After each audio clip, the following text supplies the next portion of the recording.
Hey, what's going on, guys? Chris Howard here with the Warrior Soul Agogi, and I'm back from Connecticut. Took a little trip out there. That was a crazy, crazy trip. And what I'm going to do today is I'm going to talk to you about some of the lessons I've learned from going home, going to my hometown, because I've been away from home for, God, since about 2007. I've been away from my hometown. And I try not to go back there a lot. I really do. And there's a big reason why I try not to go back there a lot. I'll talk to you about some of that. And I'll talk to you about some of the things I learned just by going back there just now. And I think I'm repeating myself. I got to make some coffee so I can stop that. I'm going to make some eggs for my girlfriend. And then I'll be back at you over here. All right, so why don't I go home that often? And it really comes down to a few issues that have come up with a lot of my friends. You know, I grew up in this area of Norwalk, Connecticut, called East Norwalk, and it's a great neighborhood. It's still a great neighborhood. When we were kids, you know, Norwalk and Fairfield County, they're pretty wealthy areas. But back then, you know, a lot of me and my friends, we weren't that wealthy, right? Some of us were, but myself and a few others in my group, we weren't that wealthy, right? I was a child of a single mother. A few of my friends were also children of single parents. I had friends who were the children of immigrants who came to this country, first generation, and I had a few wealthy friends too. But we all used to hang out with each other in that neighborhood, and we'd roll around that neighborhood like we owned it, right? So we would crash the golf course that was close to the beach. We would, you know, hang out in different parks, different alleyways and things like that, and just do dumb kid stuff, you know. Along the way, drugs kind of got introduced to our group, and at a very young age, probably started around age 12. And a lot of us started smoking weed at that point. I never got hardcore into drugs, but it was kind of like a normal thing for us. And to tell you, to be honest with you, to this day, I've always had problems recognizing when other people had problems because drugs were so ubiquitous amongst us. I always said that, you know, drugs can be a problem for some people, but not for my friends, right? I always said my friends could get around the addiction issue.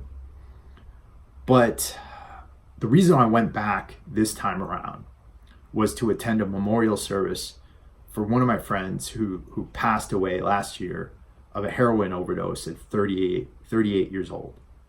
The guy left 3 kids and a wife, and ripped me apart, man. It ripped me apart because I have other friends who are on the edge. One friend in particular who's on the edge, and see what's going on with them, and nothing I can do about it. All right, I could try to be there. I could try to say something to them, but nothing I can do about it. And for my friend who passed away, it's far too late, right?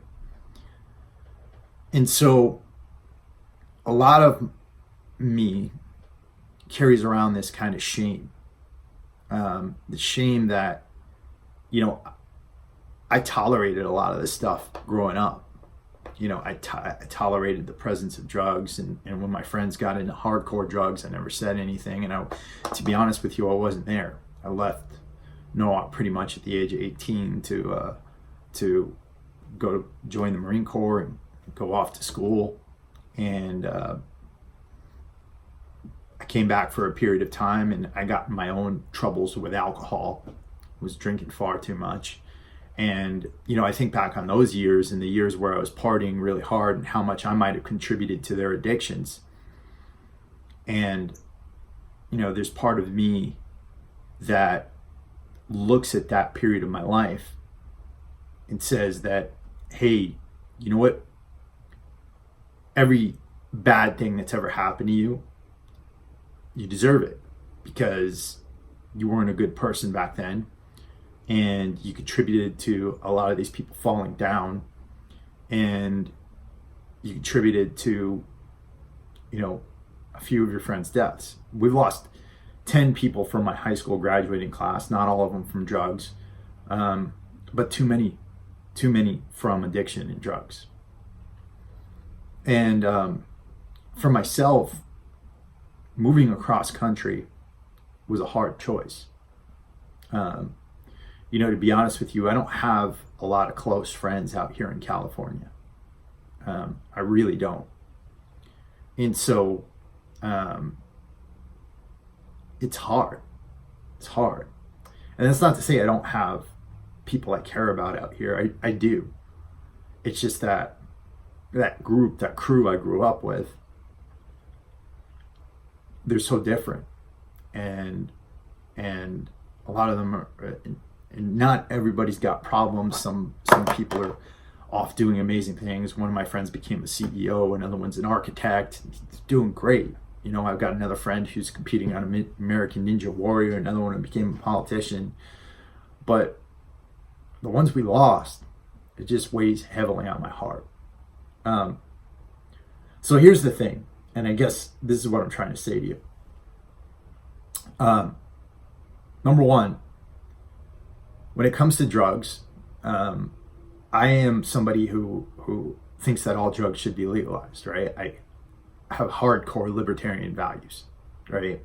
And it's because I think that far too many people are being put away because they've got a disease, right? And our jails are far too crowded with people who are dealing with a disease.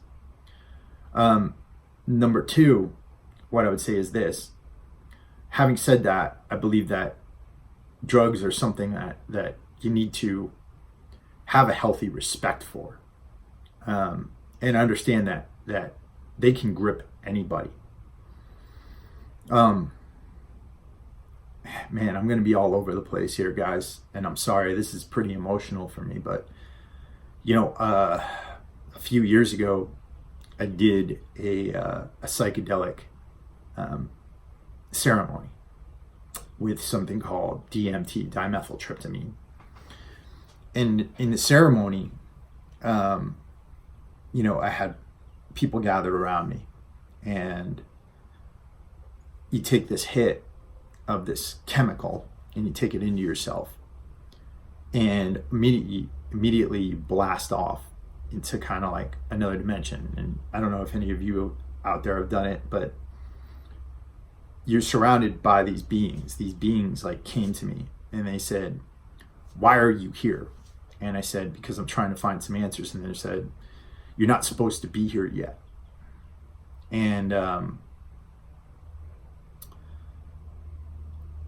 they said, "All right, we're going to take you through this one more time, and then we don't want you to come back here for a long time." And so I go around with these beings, and they show me past lives, and they show me different visions from my own life. And they showed me that my purpose here on this earth this time is to be humbled. To be humbled. And one of the things I got from that is to never think that you're invincible. There was a time in my life where I thought I was invincible, both in the Marine Corps and when I got out, because I thought I could drink the most. I thought I could lift the most. I thought I could do the most. I thought I could do anything and come out alive the other end. And essentially what that psychedelic journey taught me was that life here is something that's precious. We're all here for a purpose, right? And it pains me to know that people I love, people that I care about, have tossed this gift away. Have tossed this gift away like it's trash. And I really want you guys to understand that the reason why I do this the reason why I do the Warrior Soul podcast, the reason why I run Warrior Soul in the first place, is to just teach one lesson, and that is life is a gift. And you can look at drugs in one of two ways. The reason, and a lot of you could sit there and say, okay, you just talked about how your friends have problems with drugs, how you think drugs should be legalized, and how you did this psychedelic journey. But you can look at drugs in one of two ways. You can utilize them as tools, as teachers, as things that help you to get a much more healthy appreciation for life, which I believe is one of the aspects of psychedelic medicines. Or you can use it as something that takes you away from this reality, right? It takes you away from this reality. And when it becomes a crutch, when it becomes something that helps you to push away from who you are and what you're here for, and gets you to shirk responsibility and shirk your purpose here on earth, then that's where it really becomes a problem.